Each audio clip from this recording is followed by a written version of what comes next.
Welcome everyone to a new episode of Ashram Talks. Before we actually get started, I'd like to thank Ashram Talks team for every day doing their best to get this project forward. And also, I'd like to say that I'm really happy to be back after a month. I couldn't host. And I'm very excited about today's topic because it's something that we've all experienced. And it's about anger. And if you have experienced anger, that most likely you have, and maybe you have been driven out by that feeling and you end up doing or saying things that you then regret, or maybe you feel so angry and but you just don't want to take it on that person, or you don't want to react, but also you don't know what to do with it. So if you have experienced this, or you've been with a person who's extremely angry, furious, and you just don't know what to do, then you should stay and listen to this episode because we're talking about where anger comes from. And whether you are practicing a spiritual path or not, and you just want to maybe you just feel curious about this, or you want to actually transform it, then this episode is for you, because we could say that one of the first steps to transform something is understanding where it comes from. And actually, the topic of this episode is the root of anger.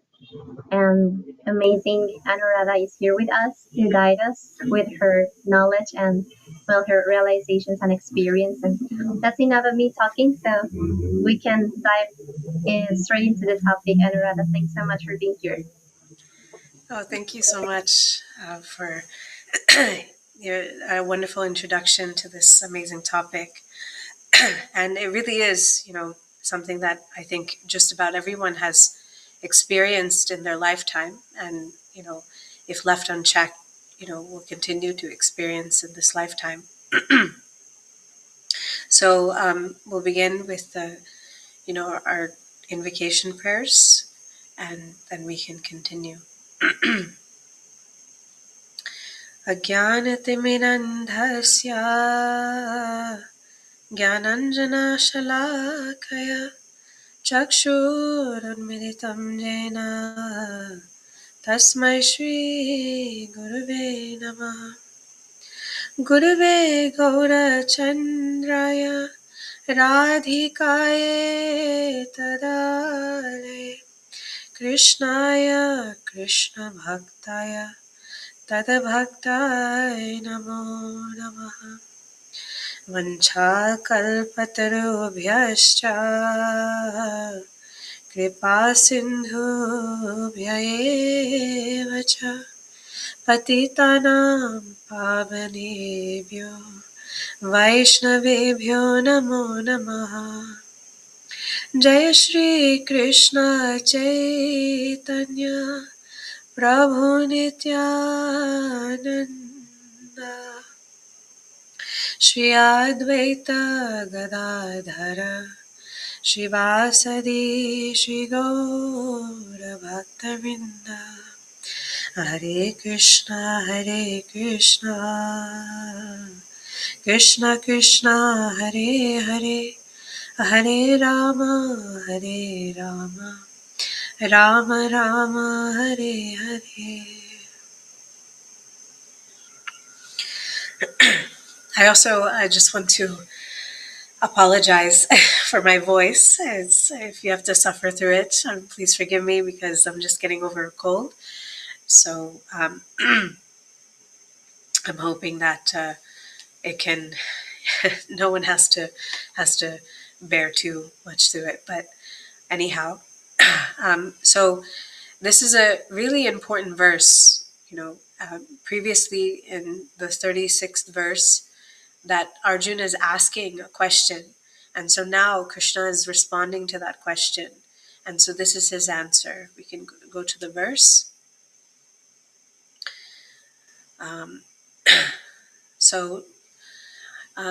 This is actually probably one of my favorite verses in this chapter. where Krishna is saying, Shri Bhagavan Uvacha, Kama Esha Krodesha Rajaguna Samadbhuva Mahashano Mahapatma Vidhi Enam Iha Vairinam. So the Blessed Lord said, it is lust only, Arjuna, which is born of contact with the material modes of passion and later transformed into wrath, and which is the all-devouring sinful enemy of this world. So there's a lot to really unpack in this verse. First we have to really uncover what is lust. What is this kam that Krishna is discussing? Sometimes in Sanskrit, when we're thinking of kam or when we're thinking of lust, then sometimes people will consider it that it's only referring to like sexual desire. But here Krishna is not referring to simply sexual desire. He's referring to that kind of overpowering desire, this overpowering or unchecked craving for something. And so naturally, we see that, by being impelled or by being influenced by the outside world, which is the material modes, and specifically Krishna is saying this Rajaguna, this mode of passion. So it's like saying that, we already have these impressions within us. We already have, desires naturally embedded. This is also within the nature of the soul, is to desire. But ultimately to desire what? So in this material world, oftentimes it's desire for one's enjoyment. It's desire for whatever one has a gratification for, a taste for, a lust for, if you will. So it's kind of like, if your outside environment is maybe flammable, for lack of better words, it's very flammable. And if your inside environment is also very flammable, then it literally takes just a spark, if not even a spark. But let's say it takes a spark to ignite, and it leaves these things unchecked. So this overpowering, this sort of overpowering compulsion for desire. I must have this thing. Sometimes people will say, sort of the lust for power. We see that in this world even now, greed for these things also. But, this lust for power, this lust for, wanting to lord it over. So these are just different examples of what Krishna is meaning by kam. So now, and also what this is also speaking about, this material mode of passion, this rajaguna. So this, this externally inflammable environment. So now we're going to this krodh. So kama esha krodh esha. So now this lust that is now turned into wrath or anger. So from unchecked desire, from overpowering desire for something, if it's left unfulfilled, then naturally what is the equation? Then it turns into anger. And the best example that we can see is like a little child. If a little child sees a piece of candy or a cookie or a brownie or something that they really want, I want that toy, mommy, papa, I want that toy, I want that thing. And so when the parent says, no, you cannot have that thing, you can have it later, or that right now you focus on this, and we'll think about giving it to you. So what happens? The child throws a tantrum. No, I want it now. I want it now. I want it now.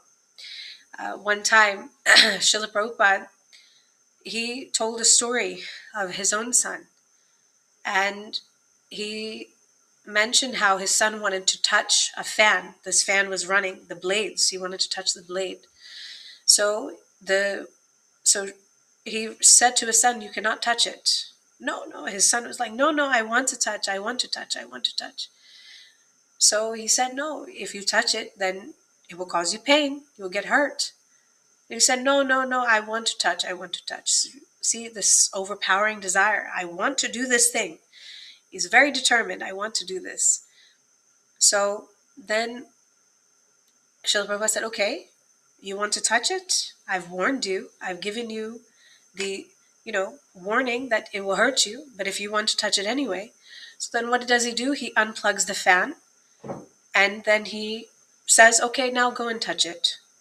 So being that he unplugged it, the fan is now moving slower and slower. You've seen that, when you unplug a fan, then slowly the blades start to slow down. So now the son goes and he touches it, and it hurts. And then Srila Prabhupada said, "Oh, see, it hurts. So this is why you listen to your parents." They say, that if they're giving a warning, if they're giving a a chastisement or something, then, or some sort of instruction, then, and sometimes the child is seeing from his own perspective or her own perspective that, oh, no, what does my parent know? You know, that I know better than the parent. So they want to do something anyway, even if that is not an active thought. But when they have this overpowering desire for something, then the only thing that will quench that desire is doing the thing itself. So, and they become very angry and they start throwing that tantrum. And so sometimes parents can become very overwhelmed and they give in to the child. But those parents who are very much, they have some understanding of the psychology of the child and also even the psychology of this verse, they can understand, acha. So you're having this particular desire, but let's, maybe try to quench this thirst that you have, but later. So let us focus on this particular task, and then it can be used as a reward, as opposed to the immediate gratification of doing that very thing, which can be harmful and detrimental. So in that case that Srila Prabhupada had, this was actually something that could be detrimental or harmful to his son. And so out of protection, he was saying that, no, you should not touch this fan. But still, his son was so adamant, no, I must touch, I must touch, I must touch. And then therefore he got hurt. So this is just one example of how that, that overpowering desire for something now turns into, and when it's left unfulfilled, now it turns to anger. So now we see what the root of anger is. And I've heard this saying that, sometimes we also, we were thinking about, you know, controlling the tongue. I feel like when I'm speaking about this particular verse, because it's a very sobering verse. When I'm speaking about this verse, I'm oftentimes I'm thinking about myself. So anything that I'm really saying to anyone here, I'm actually speaking to myself. I'm not trying to, instruct or preach to anybody else. This is really a lesson for me. And it's again, this verse is very, very instructive. So I remember reading a quote by this I guess he's an author. His name is Brian Tracy, and he said that, speak when angry, and you will make the greatest speech you will ever regret. So this is the I guess the power of anger, and this is how it can become so detrimental. So now we are seeing, now when something has turned into anger, then what Krishna is saying, that lust is transformed into wrath, and then it becomes two things.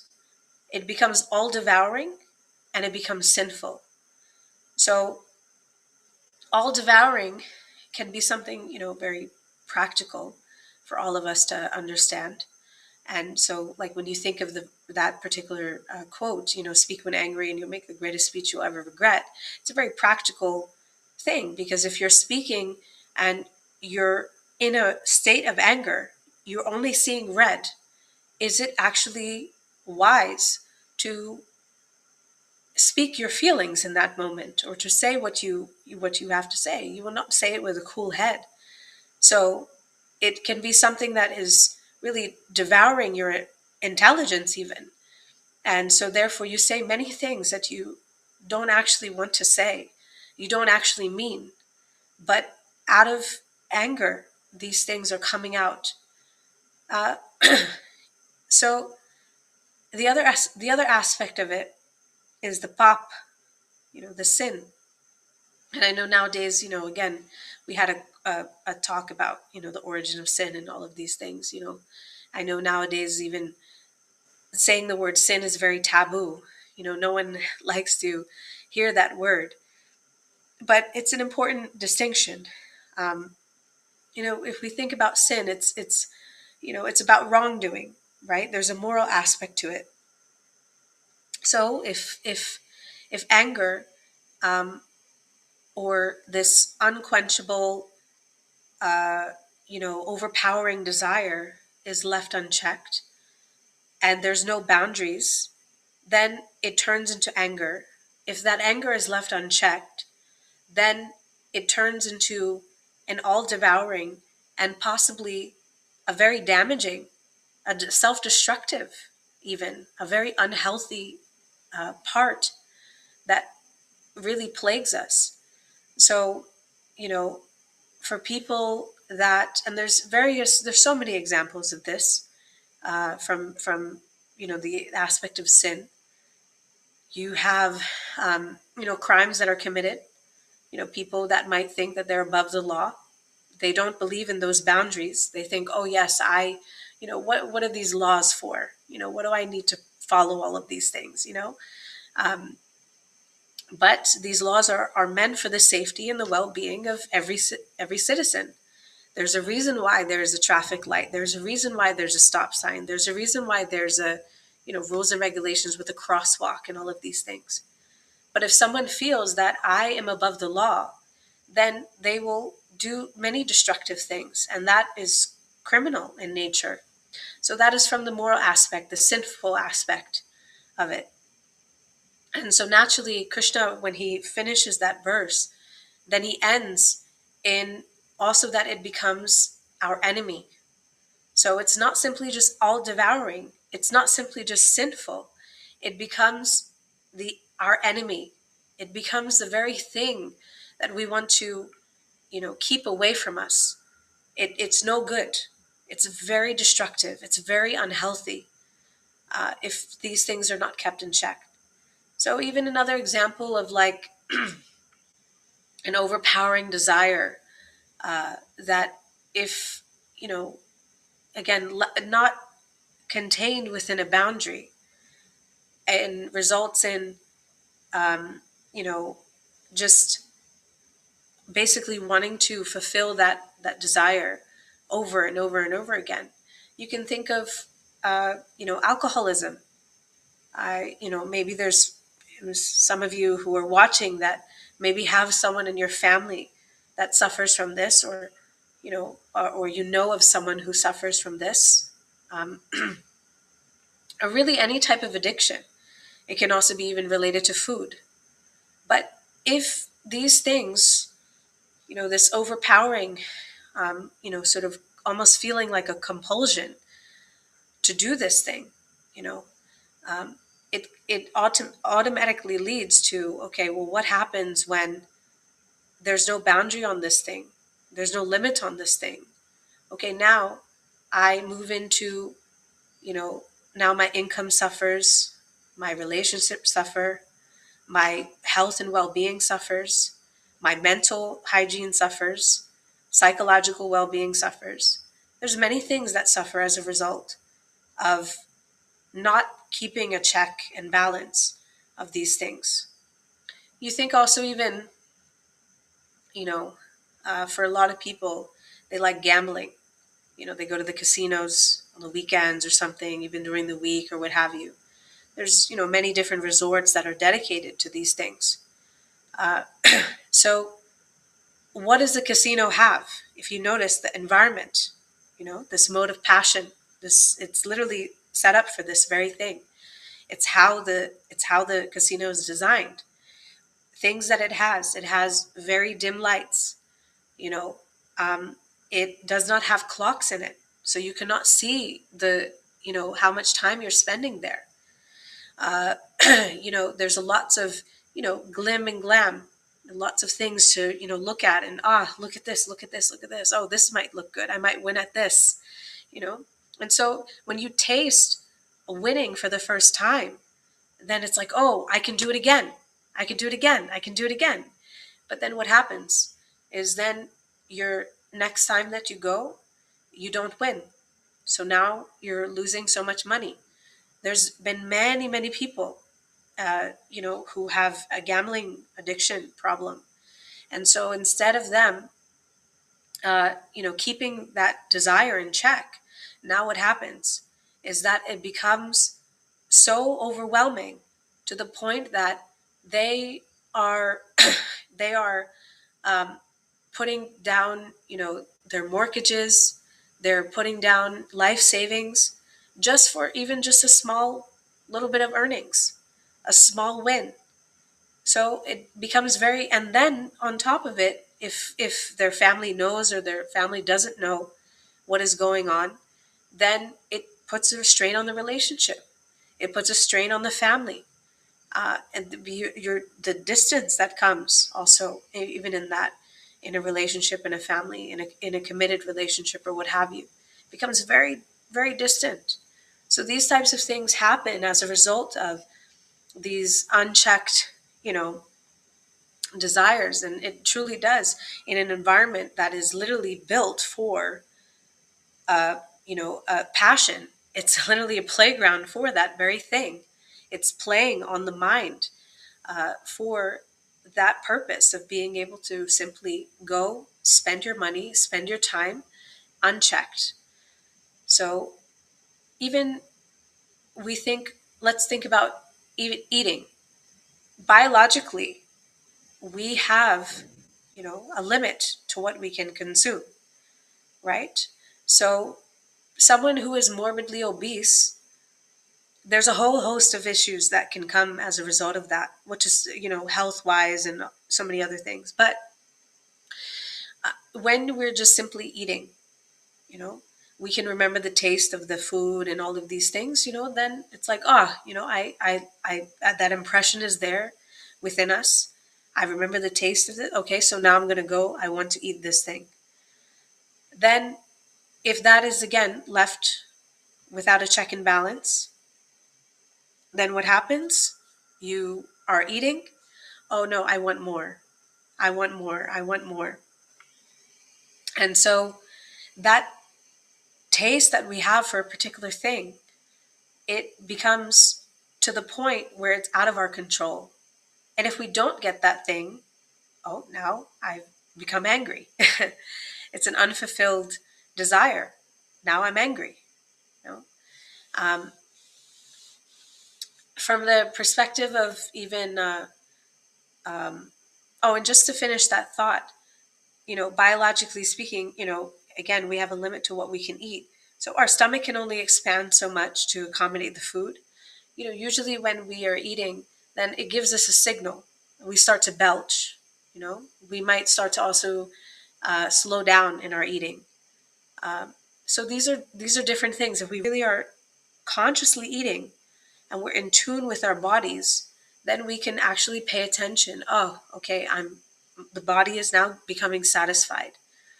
But if we're not paying attention and we're mindlessly eating, this includes eating in front of the phone, watching something, TV, any type of thing that can distract us naturally from conscious eating. This can then prevent us from being able to, have that boundary. Even phone usage. This is also a thing that, we talk about, the phone. How detrimental these, systems can be. Now, even social media. another thing. In so many places, they're putting limitations on social media. But if you see the nature, not just even of social media, but also of even the design of the apps. I remember watching a documentary called The Social Dilemma. It's a very good documentary. And what has sort of, you know, gotten me away a little bit from the social media world.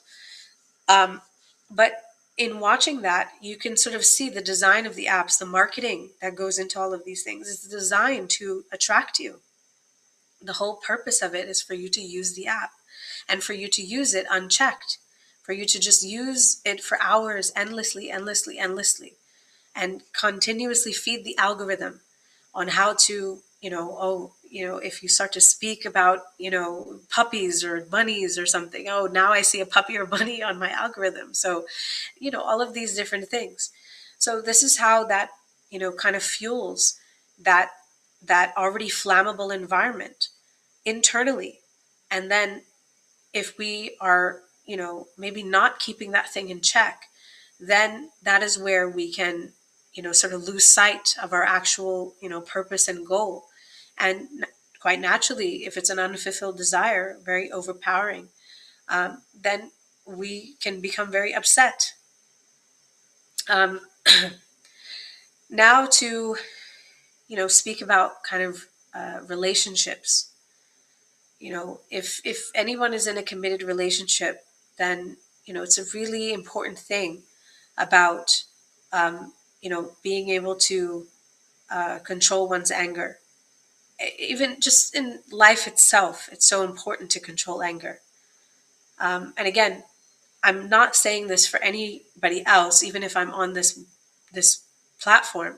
I'm really speaking to myself here because, again, this is a very sobering text and a strong lesson for myself as well.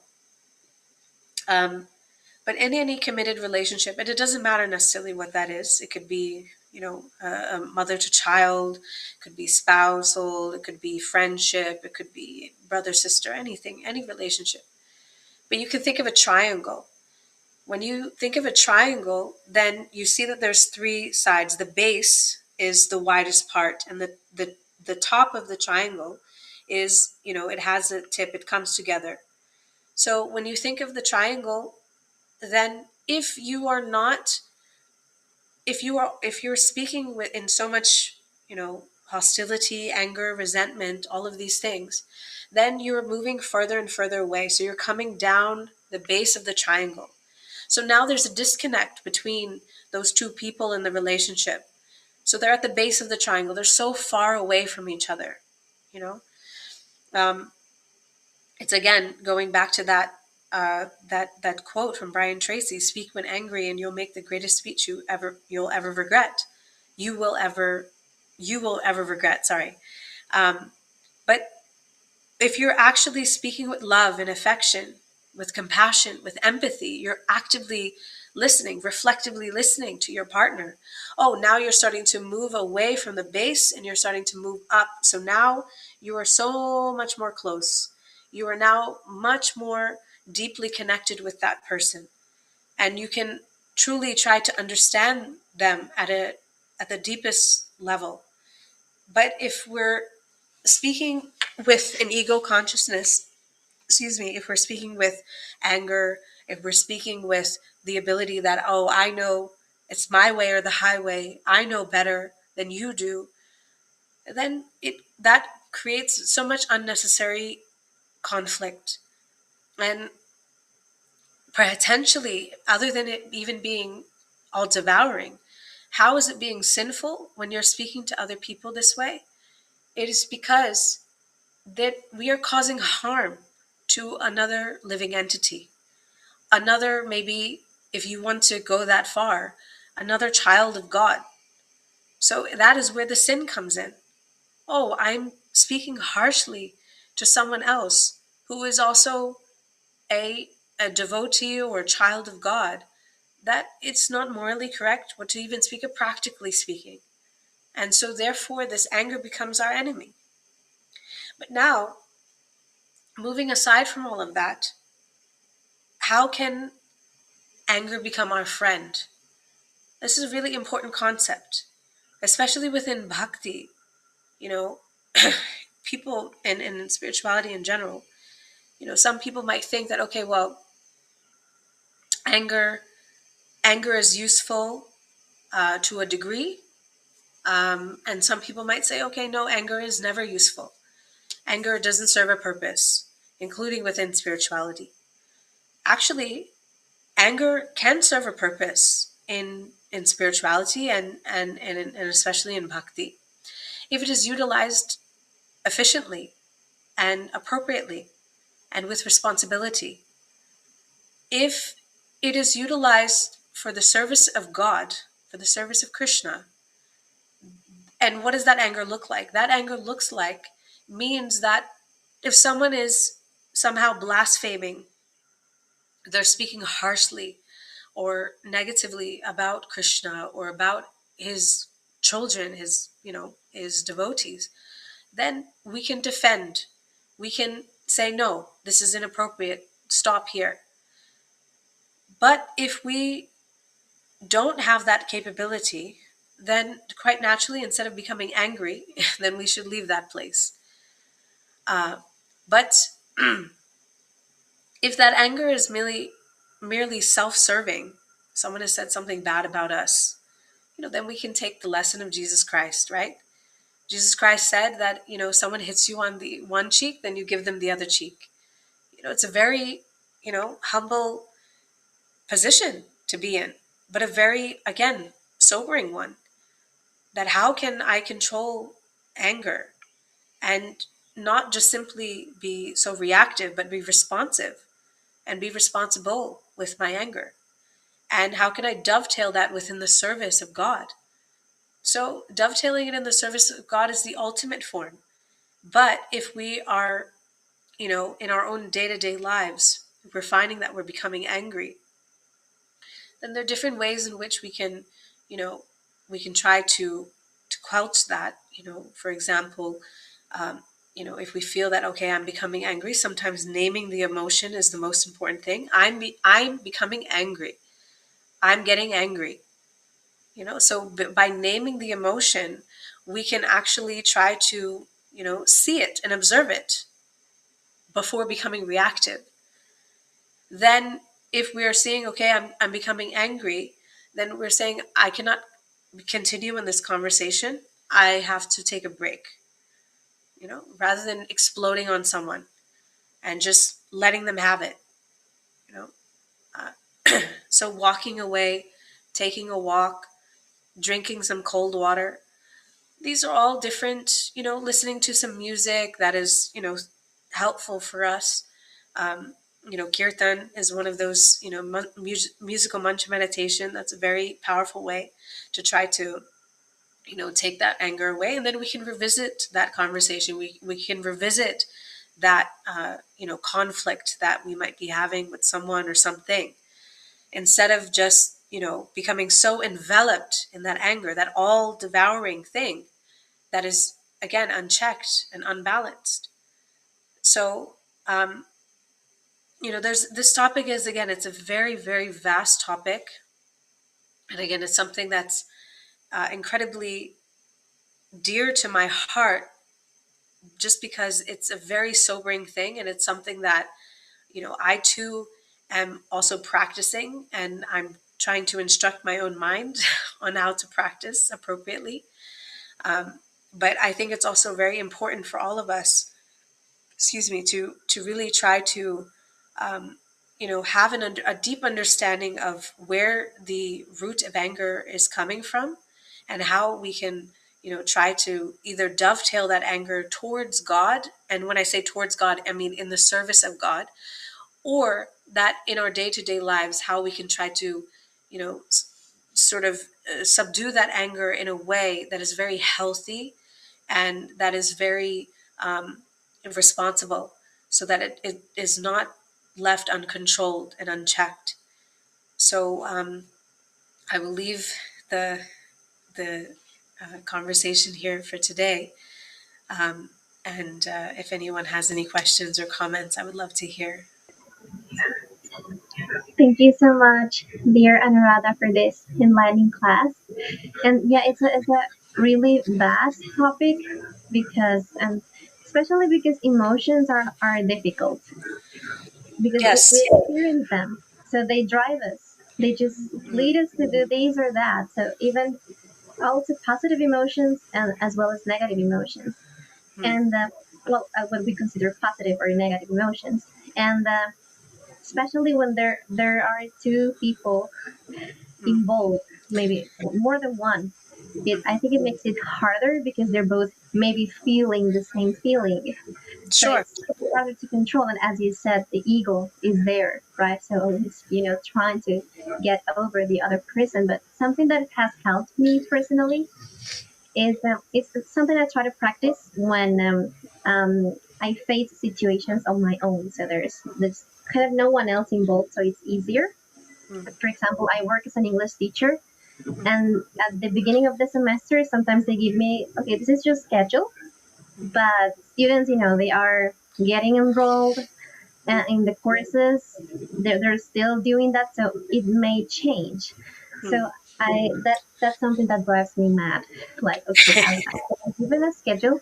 I hate the schedule being changed, but mm, lately I've been trying to do this, like an exercise. Like, okay, I know that's not the best scenario for me, mm, but okay, that's my job, so I have to, give myself the space to consider that that's also a possibility, and that if that happens, I'll have to take a different path from, getting infuriated. Okay, so I have to. So, and with everything else that maybe I want to do this, and I feel like I'm really into it. Yes, I want to get this. I want to do this. I want to try that. But I still try to stop for a while in my mind and say, okay, that's good.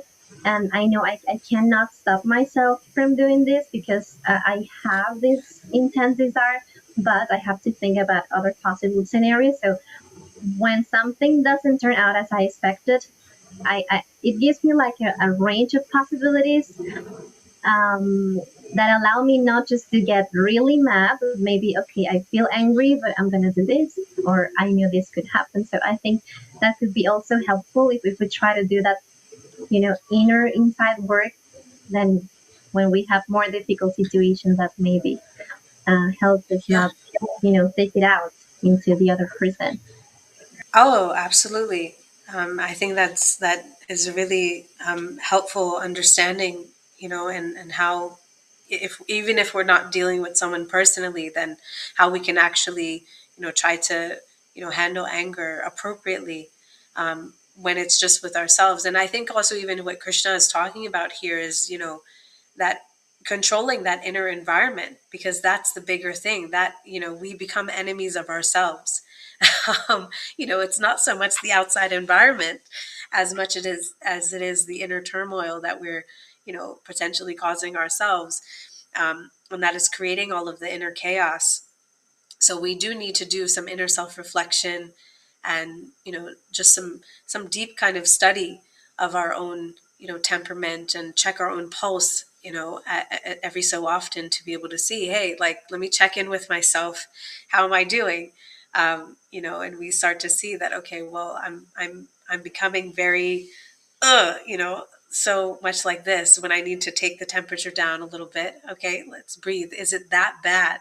If it's not that bad, okay, then I have so many options here. So, I really appreciate that. So thank you. Yes, and also because when I think my husband recently just read something about that. It's kind of, it's been like studied by scientists. Okay, so that try to, dive into this, and it's that, like, when you get to, I don't know, acquire a habit, well, it's due to repetition. So if you just let yourself being driven out by this emotion, it's Mm, likely you're gonna do it again next time you face that situation. But if you try to, take some steps to change it or to avoid it, mm, then next time it might be easier. mm. Yeah. Oh, yeah. I completely agree. I think, I mean, this is a very extreme example, but it came to mind as you were saying that. Like, if you think about like criminals, like even if it's like something like a petty crime, it could be robbery or something like that. But you see, okay, they serve their time, but there was no inner self-reflection. There was no, so what happens when they get out of jail? Then they do the same crime. If not, they do something worse, and then they end up back in prison. So it's, again, it's not really rehabilitative as it should be, the prison system. Again, extreme example, but it's not really doing what it's supposed to, because there's no inner self-reflection. There's no kind of maybe deep thought going behind this about, why am I doing this thing? Or why am I becoming so angry? Why am I becoming, like, why am I breaking the law? So there's no question as to why. It is simply that, you just get a slap on the wrist, or you just get put in handcuffs, so you get thrown into jail and bust. That's it. And then that becomes your punishment. That becomes the consequence. But really, the consequence of doing something like that should be, why? What is your purpose? What is the real intent behind doing this? And how can you actually take responsibility of these things in a very careful and very intentional way, so that you don't actually do that again when you get released. So that's where, that spirit, all this spiritual wisdom comes in play. Bhagavad Gita and so many other things come into play, because these become, real answers. They become the why. They become, that inner self-reflection. Okay, why is this happening? Why am I doing this? What is my purpose? So, yeah, very, a really, really awesome examples. I appreciate you sharing all of these things. Thank you for sharing this episode, this lecture. Also, something that it's really important that I just like to highlight before we finish is what you said, that it's, you usually don't realize why, reacting with anger towards someone else could be like a sinful activity or a wrongdoing. Mm, It's really hard to remember that God's inside the other person. So we just feel the person is different from me. Yeah. yes. So it's not like I'm doing it to myself. So I'm entitled to take out my anger into this person. Mm, But actually, no, like, okay, we're connected by the super soul is in everyone's heart. So you're causing that damage, that maybe anxiety, you're making them feel bad, but you just feel like the other is just an completely another being, so you're not connected anyhow. So then you do it, but it's really hard to remember that God's in everything, and even causing anxiety to other living entities is something that we should try to work on. yeah, yeah, absolutely. Being able to, in the medical field, they have, the Hippocratic Oath, do no harm.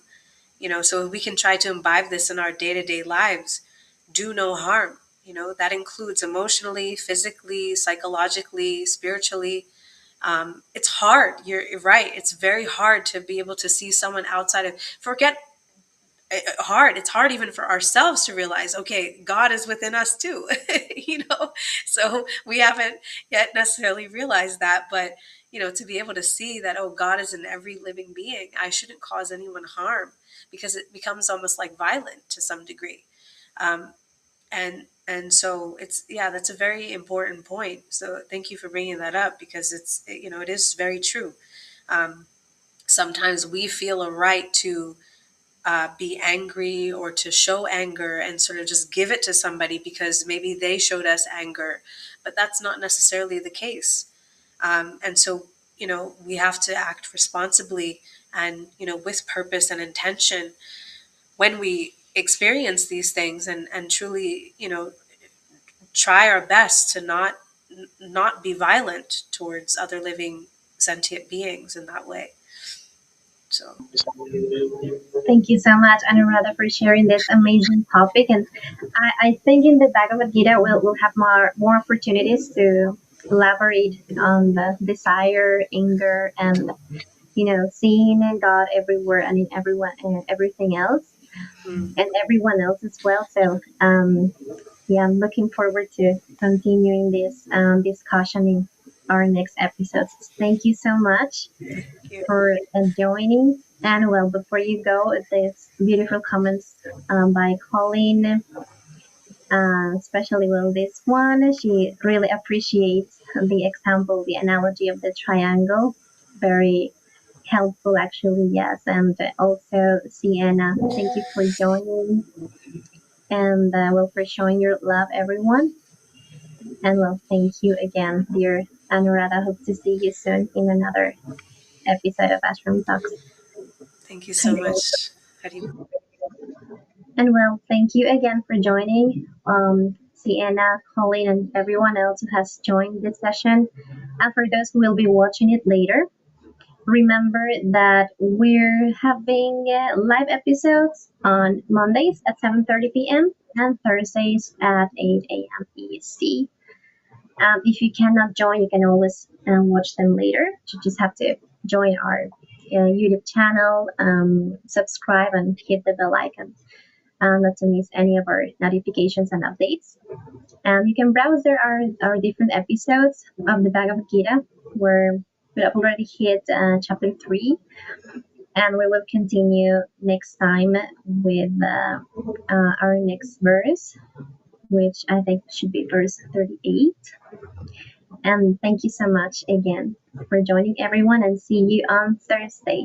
Goodbye and have a nice rest of your night or your day, depending on where you are. Goodbye.